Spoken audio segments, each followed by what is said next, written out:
First ఒక పాప ఎవరో సర్దార్ వల్లభాయ్ పటేల్ జిందాబాద్ ఉంది. శబాష్. అమ్మ ఎవరు? వై? బికాస్ భారతదేశంలో 567 పైగా సంస్థానాలుంటే ఆ రోజుల్లో ముఖ్యంగా కశ్మీర్, జునాగఢ్, ట్రావెన్కోర్, నిజాం స్టేట్, ఈ నలుగురు కూడా మేం భారతదేశంలో విలీనం కావు.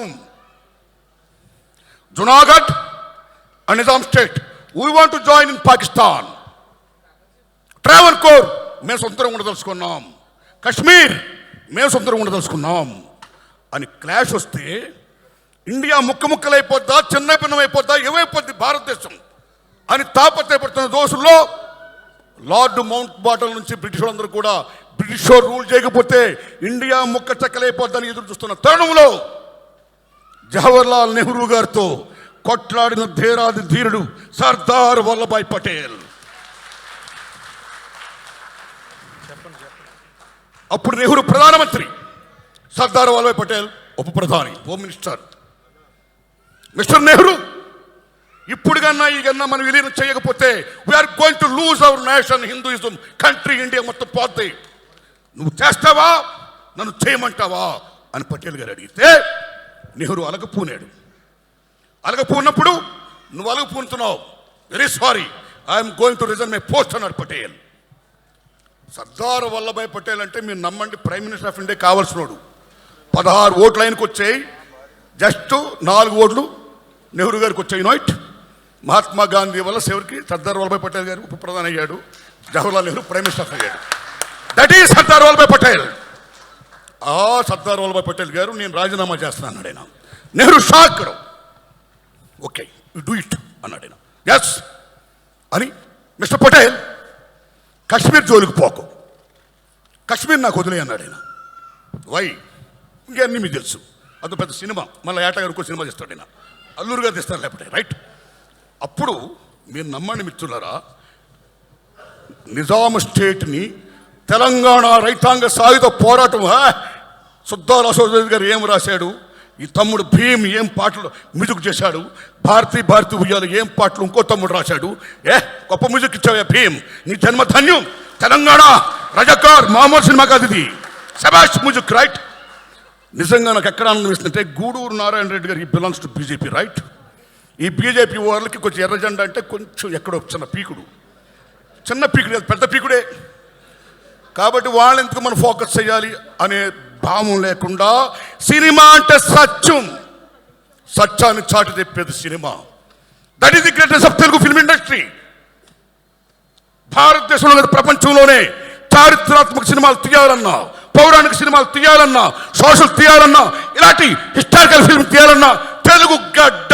That is the greatest of Telugu. సత్యం జనాన్ని చెప్పడం.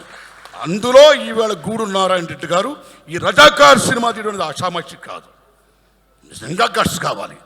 అల్లూరు గారు అన్నట్టు, ఆ సొమ్మ అన్నట్టు నిజంగా గట్స్ కావాలి. వై గట్స్ ఎందుకు కావాలంటే, స్వతంత్రం వచ్చినాడైనా మీరు నమ్మండి, తెలంగాణ సెప్టెంబర్ 17ని విలీనం చేద్దామా, విమోచనం చేద్దామా, దినోత్సవాలు ఐక్యం చేద్దామని తాపత్రయపడుతున్న రోజుల్లో ఈవేళ బీజేపీ వాళ్ళు బ్రహ్మాండంగా ఏదో వాళ్ళు రూల్ చేస్తున్నారండి. అలాంటి రజాకార్ సినిమా ఈవేళ రావడం అనేది సత్యాన్ని జనాన్ని చెప్పడం. బికాజ్ ఇందాక ఇంద్రరాజు గారు అన్నారు మంచి మాట, this not act Muslim film, right? సత్యం ఇది.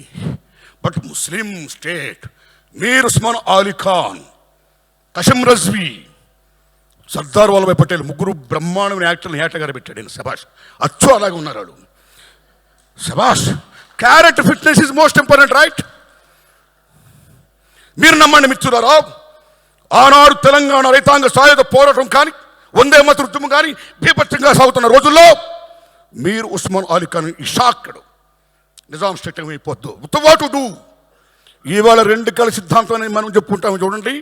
ఆ రోజుల్లోనే హిందువులు ముస్లింలు నాకు 2 కళ్ళు అని he wants to rule Nizam state. కానీ ఎక్కడో షేక్ అవుతున్నాడు. He wants to save his Kingdom. దానికోసం అప్పుడు ఏం చేశాడంటే, ఈవేళ ఏ ఎంఐఎం ఉందో అది లాతూర్లో ముస్లిం ఫండమెంటలిస్ట్, ఓ ముస్లిం పెద్ద ఆయన ఏర్పాటు చేశాడు ఎంఐఎం పార్టీని. దానికి నాయకుడు ఎవరండి? మీర్ ఉస్మాన్ అలీ ఖాన్ కాదు, కాసిం రజ్వీ. అప్పుడు నిజాం స్టేట్ అంటే తెలంగాణలో 12 జిల్లాలు, 8 జిల్లాలు, మహారాష్ట్ర 5 జిల్లాలు, కర్ణాటక 3 జిల్లాలు. This is Nizam state. అప్పుడు కాసిం రజ్వీని పిలిపించి నా సామ్రాజ్యాన్ని నువ్వు కాపాడు, ఏం చేస్తావు చెయ్యన్నాడు ఆయన. అప్పుడు ఆయన రజాకార్ అనే ఒక సంస్థను ఏర్పాటు చేశాడు. What is the meaning of Razakar? Muslim మత సేవకుడు, ముస్లిం మత పరిరక్షకుడు. ఆర్ ది పరిరక్షకాస్ ఆఫ్ ముస్లిమ్స్. ఇస్లాం స్టేట్ కావాలి అని రజాకార్ని మొత్తం సైన్యాన్ని ఏర్పాటు చేశాడు. They came from where? From Iran, Iraq, Pakistan, Afghanistan, Bihar, UP. ఈ ప్లేస్ నుంచి 2 లక్షల మంది రజాకారులు. అక్కడి నుంచి రజాకారులు ఏం చేశారు, ఏం వాగడాలు చేశారు. ఆ రోజుల్లో, ఆ 10 ఏళ్లలో ఈవేళ తెలంగాణ గుండెకాయని ఎలా గుణపాలతో గుచ్చారు, తెలంగాణ గుండెల మీద ఎలా కుంపట పేల్చారు, తెలంగాణ తెలని భాషని, సంస్కృతిని, సమస్తాన్ని కూడా ఎలా పిప్పు చేశారు అనేది మన తమ్ముడు ఆల్రెడీ సినిమాలో చూపించాడు. అలాంటి దశలో ఆ రజాకార వ్యవస్థ మీద ఎంతమంది మహానుభావులు త్యాగం చేస్తే, ఇందాక మనం మంచి మాట చెప్పుకోవాలి, గూడూరు నారాయణ రెడ్డి గారు.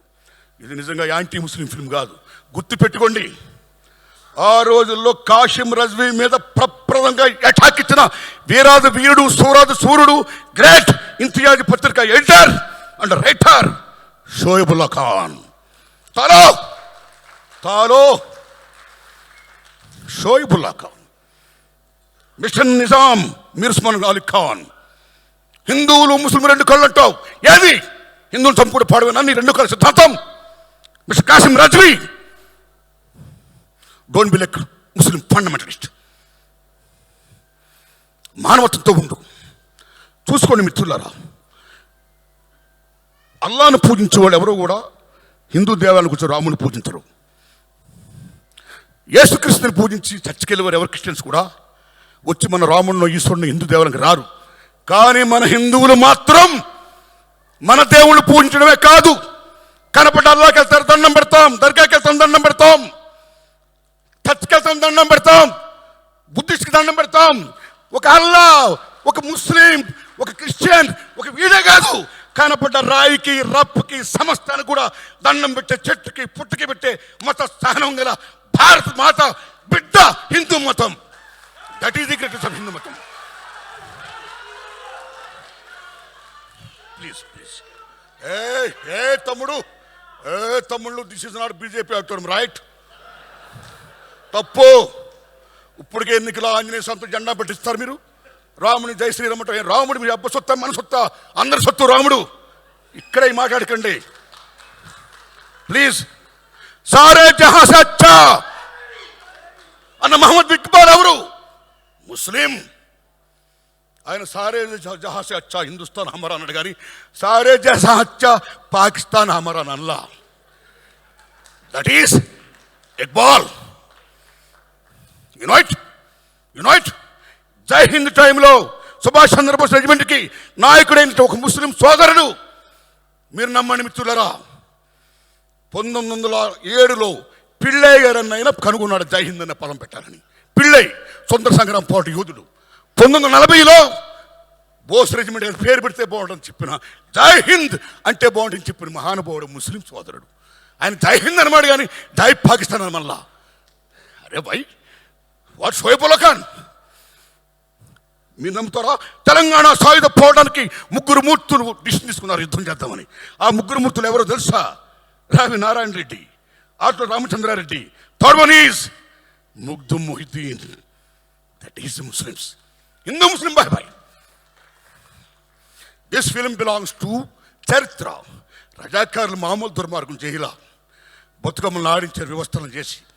ఆడించిన మీద పరమ దుర్మార్గంగా ఎక్కడ హిందూ దేవాలయాలు కనపడితే ముక్కలు చేసుకుంటూ పోయారు.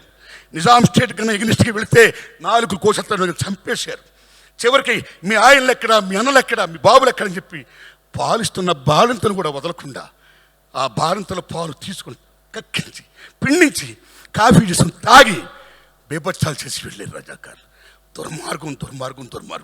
ఆ దుర్మార్గం అనేది చరిత్రకి జనాలు చెప్పడం గట్స్ కావాలి. కాబట్టి ఆ గట్స్ చెప్పిన గూడూరు నారాయణ రెడ్డి గారికి సెల్యూట్ చేస్తున్నాను. Because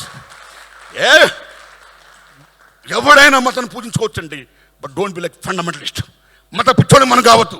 we are secularist, we are Indians. భారత మాతకి జై, రైట్? సో ఆ దశలో ఎంత గొప్ప సినిమా తీసినందుకు, ఇది మామూలు విషయం కదా. ఈ సినిమా రజాకార్ హోల్ హార్టెడ్లీ ఈ సినిమాను మొత్తం చూపించండి సార్. ఏ మతంలో ఉన్నా సరే ఫండమెంటలిజం ఉండకూడదు, అందరినీ సాధారణంగా మనం పూజించుకోవాలి. అల్లా ఏం చెప్పాడు? బిబ్బత్తాలు చేయమన్నాడా? అదుకోమన్నాడు. రాముడు ఏం చెప్పాడు? చంపమన్నాడా? అదుకోమన్నాడు. అరే వాట్ ఈస్ ది రిలీజియన్? మతం అంటే ఏంటి? What is the meaning of Hinduism? What is the Islamism, Muslimism? Ism అంటే మతం, మతం అంటే ఉద్దేశం. వాళ్ళు ఏం చెప్పారో ఆ ఉద్దేశాలు అందరం బాగుండాలని, అలా కోరుకోవాలని ఆ దశలో భాగంగా చరిత్రని ఇంత బాగా చెప్పినటువంటి తమ్ముడు ఏటా నారాయణ రెడ్డి గారికి, సారీ ఏటా సత్యనారాయణ గారికి, గట్స్గా తీసిన మహానుభావుడు గూడూరు నారాయణ రెడ్డి గారికి అందరికీ వందనాలు చెప్తూ, కె రాఘవేంద్రరావు గారు కాంపౌండ్ నుంచి pan India legend director Rajamouli గారు వచ్చారు. అంతవరకు అంతకుముందు కె విశ్వనాథ్ గారి శంకరాభరణంతో ప్రపంచంలో తెలుగు చలచిత్ర పరిశ్రమకు బావుట ఎగిరింది విత్ శంకరాభరణం. రాజమౌళి గారితో ఎగరడం కాదు, occupied it. Rajamouli Oscar award. ఏం రాజమౌళి మజాకా? జేమ్స్ కామరన్, స్టీవెన్ స్పిల్బర్గ్ వీళ్ళందరూ ఇవాళ Rajamouli I want do with you అని అంటారంటే ఎక్కడికి వెళ్ళిపోయాడు రాజమౌళి? శబాష్. అలాంటి రాజమౌళి తర్వాత మళ్ళా రాఘవేంద్ర శిష్యుడు ఏటా సత్యనారాయణ గారు. కాబట్టి రాజమౌళి గారు అంత గొప్పోడు కావాలని నేను కోరుకుంటున్నాను. Thanks a lot. ధన్యవాదం బ్రదర్, ధన్యవాదం. రైట్? అందరికీ నటించిన నటినటుకి, అందరికీ టెక్నీషియన్ మొత్తం అందరికీ, మీడియాకి మొత్తం అందరికీ, తమ్ముళ్ళు మీడియా మిత్రులరా, ఈ సినిమాని బ్రహ్మాండంగా ప్రమోట్ చేయండి, బ్రహ్మాండంగా ఆడాలి. అయ్యా గూడూరు నారాయణ రెడ్డి గారు ఒక ప్రెస్ మీట్ పెట్టండి. This the film the history of Telangana, not the film of Hinduism or Muslimism. My friends, we Indians, come and see the film and support it అని చెప్పండి మీరు. రైట్? నమస్కారం తమ్ముళ్ళరా, ధన్యవాదం మీకు. Thanks a lot. Thank you so much Narayana Murthy గారికి ధన్యవాదాలని తెలియచెప్తున్నాను. నమస్కారం. Thank you sir, thank you. అన్ని మతాల కన్నా కులాల కన్నా పెద్దది మానవత్వమే అని మరొక్కసారి మనందరికీ ఈ వేదిక మీద చాటి చెప్పిన ఆర్ నారాయణమూర్తి గారికి